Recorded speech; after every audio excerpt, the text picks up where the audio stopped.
जय श्री कृष्णा, राधे राधे। भगतजनों, आज हम श्रीमद् भगवद गीता से 9वां अध्याय सुनेंगे। श्रीमद् भगवद गीता से इन अध्यायों को पढ़ने अथवा सुनने मात्र से हमारे समस्त पापों का, अगले और पिछले सभी पापों का नाश होता है और पुण्य की प्राप्ति होती है। आइए अब इस अध्याय का श्रवण करते हैं। सर्वप्रथम भगवान का ध्यान करेंगे। ओम श्री परमात्मने नमः। ओम नमो भगवते वासुदेवाय। ओम श्री कृष्णाय नमो नमः। भगवान कृष्ण अर्जुन से बोले, हे अर्जुन, तुझ दोष रहित भगत के लिए इस परम गोपनीय विज्ञान सहित ज्ञान को पुनः भली भांति कहूंगा, जिसको जानकर तू दुख रूप इस संसार से मुक्त हो जाएगा। यह विज्ञान सहित ज्ञान सब विद्याओं का राजा, सब गोपनीयों का राजा, अति पवित्र, अति उत्तम, प्रत्यक्ष फल वाला, धर्मयुक्त, साधन करने में बड़ा सुगम और अविनाशी है। हे परंतप, इस उपयुक्त धर्म में श्रद्धा रहित पुरुष मुझको न प्राप्त होकर मृत्यु रूप संसार चक्र में भ्रमण करते रहते हैं। मुझ निराकार परमात्मा से यह सब जगत जल से बर्फ के सदृश परिपूर्ण है और सब भूत मेरे अंतर्गत संकल्प के आधार स्थित हैं, किंतु वास्तव में मैं उनमें स्थित नहीं हूँ। वे सब भूत मुझ में स्थित नहीं हैं, किंतु मेरी ईश्वरीय योग शक्ति को देख कि भूतों का धारण पोषण करने वाला और भूतों को उत्पन्न करने वाला भी मेरा आत्मा वास्तव में भूतों में स्थित नहीं है। जैसे आकाश से उत्पन्न सर्वत्र विचरने वाला महान वायु सदा आकाश में ही स्थित है, वैसे ही मेरे संकल्प के द्वारा उत्पन्न होने से संपूर्ण भूत मुझ में स्थित हैं। ऐसा जान, हे अर्जुन, कल्पों के अंत में सब भूत मेरी प्रकृति को प्राप्त होते हैं, अर्थात प्रकृति में लीन होते हैं और कल्पों के आदि में उनको मैं फिर रचता हूँ। अपनी प्रकृति को अंगीकार करके स्वभाव के बल से परतंत्र हुए इस संपूर्ण भूत समुदाय को बार बार उनके कर्मों के अनुसार मैं रचता हूँ। हे अर्जुन, उन कर्मों में आसक्ति रहित और उदासीन के सदृश स्थित मुझ परमात्मा को वे कर्म नहीं बांधते। हे अर्जुन, मुझ अधिष्ठाता के विकास से प्रकृति चराचर सहित सर्व जगत को रचती है और इस हेतु से ही ये संसार चक्र घूम रहा है। मेरे प्रभाव को न जानने वाले मूढ़ लोग मनुष्य शरीर धारण करने वाले मुझ संपूर्ण भूतों के महान ईश्वर को तुच्छ समझते हैं, अर्थात अपनी योग माया से संसार के उद्धार के लिए मनुष्य रूप में विचरते हुए मुझ परमेश्वर को साधारण मनुष्य मानते हैं। वे व्यर्थ आशा, व्यर्थ कर्म और व्यर्थ ज्ञान वाले विक्षिप्त चित्त अज्ञानी जन राक्षसी, आसुरी और मोहिनी प्रकृति को ही धारण किए रहते हैं। परंतु हे कुंती पुत्र, देवी प्रकृति के आश्रित महात्मा जन मुझको सब भूतों का सनातन कारण और नाश रहित अक्षर स्वरूप जानकर अनन्य मन से युक्त होकर निरंतर मुझे भजते हैं। वे दृढ़ निश्चय वाले भगतजन निरंतर मेरे नाम और गुणों का कीर्तन करते हुए तथा मेरी प्राप्ति के लिए यत्न करते हुए और मुझको बारंबार प्रणाम करते हुए सदा मेरे ध्यान में युक्त होकर अनन्य प्रेम से मेरी उपासना करते हैं। दूसरे ज्ञान योगी मुझ निर्गुण निराकार ब्रह्मा का ज्ञान यज्ञ के द्वारा अभिन्न भाव से पूजन करते हुए भी मेरी उपासना करते हैं और वे दूसरे मनुष्य बहुत प्रकार से स्थित मुझ विराट स्वरूप परमेश्वर की पृथक भाव से उपासना करते हैं। क्रतु मैं यज्ञ हूँ, यज्ञ मैं ही हूँ, स्वधा मैं हूँ, औषधि मैं ही हूँ, मंत्र मैं हूँ, घृत मैं हूँ, अग्नि मैं हूँ और हवन रूप क्रिया भी मैं ही हूँ। इस संपूर्ण जगत का धाता अर्थात धारण करने वाला एवं कर्मों के फल को देने वाला माता पिता पितामह है। जानने योग्य पवित्र ओमकार तथा ऋग्वेद, सामवेद और यजुर्वेद भी मैं ही हूँ।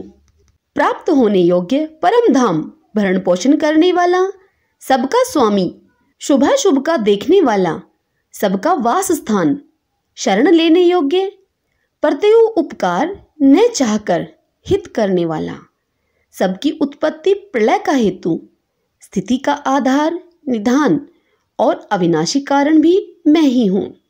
मैं ही सूर्य रूप से तपता हूँ, वर्षा का आकर्षण करता हूँ और उसे बरसाता हूँ। हे अर्जुन, मैं ही अमृत और मृत्यु हूँ और सत असत भी मैं ही हूँ। तीनों वेदों में विधान किए हुए काम कर्मों को करने वाले, सोमरस को पीने वाले, पाप रहित पुरुष मुझको यज्ञों के द्वारा पूजकर स्वर्ग की प्राप्ति चाहते हैं। वे पुरुष अपने पुण्यों के फलस्वरूप स्वर्ग लोक को प्राप्त होकर स्वर्ग में दिव्य देवताओं के भोगों को भोगते हैं। वे उस विशाल स्वर्ग लोक को भोगकर पुण्य क्षीण होने पर मृत्यु लोक को प्राप्त होते हैं। इस प्रकार स्वर्ग के साधन रूप तीनों वेदों में कहे हुए सकाम कर्म का आश्रय लेने वाले और भोगों की कामना वाले पुरुष बार बार आवागमन को प्राप्त होते हैं, अर्थात पुण्य के प्रभाव से स्वर्ग में जाते हैं और पुण्य क्षीण होने पर वापस मृत्यु लोक में आते हैं। जो अनन्य प्रेमी भगतजन मुझ परमेश्वर को निरंतर चिंतन करते हुए निष्काम भाव से भजते हैं, उन नित्य निरंतर मेरा चिंतन करने वाले पुरुषों का योग क्षेम मैं स्वयं प्राप्त कर देता हूँ। हे अर्जुन, यद्यपि श्रद्धा से युक्त जो सकाम भगत दूसरे देवताओं को पूजते हैं, वे भी मुझको ही पूजते हैं, किंतु उनका वह पूजन अविधि पूर्वक अर्थात अज्ञान पूर्वक है, क्योंकि संपूर्ण यज्ञों का भोक्ता और स्वामी भी मैं ही हूँ, परंतु वे मुझ परमेश्वर को तत्व से नहीं जानते, इसी से वे गिरते हैं, अर्थात पुनर्जन्म को वे प्राप्त होते हैं। देवताओं को पूजने वाले देवताओं को प्राप्त होते हैं, पितरों को पूजने वाले पितरों को प्राप्त होते हैं, भूतों को पूजने वाले भूतों को प्राप्त होते हैं और मेरा पूजन करने वाले भगत मुझको ही प्राप्त होते हैं।